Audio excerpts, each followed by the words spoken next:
I made my funded challenge, and I'm working in a normal job. When is the best time to leave my job? Well, I've always stated that if you have 2 years living expenses, whatever your living expenses are for one full year, you should have at least two of that and a minimum of $100,000 equity to trade. And you've been consistently profitable for 2 years. So there's your definitive, in my opinion, that's when you should even consider. Prior to any of that, you shouldn't consider it, because you need to have at least 2 years cushion behind you. So that way you're not feeling pressured to take a trade to live off of.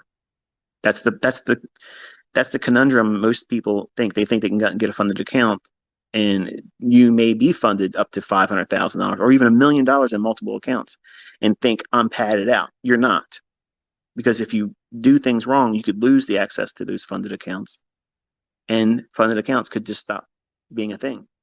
And you don't really have $500,000 or $1 million.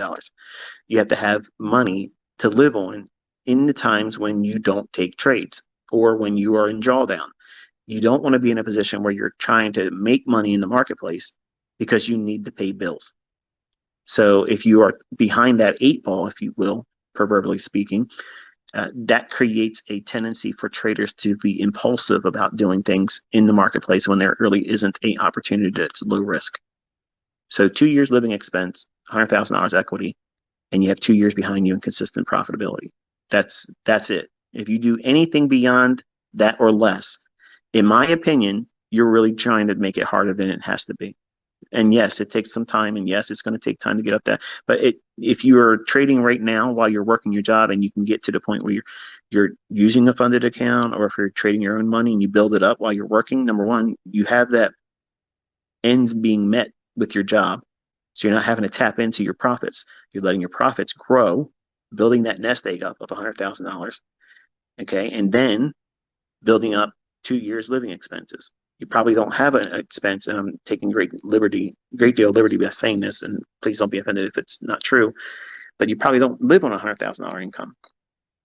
So what is your 2 year living expense?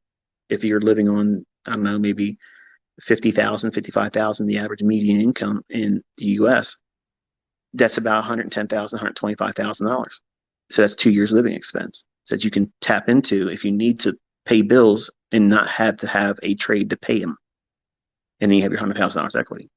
But you have to have that 2 years behind you in experience, because if you're doing it before that, you have no idea what you're doing. And you're going to be swayed by all the pressures and the anxiety created by doing it like that.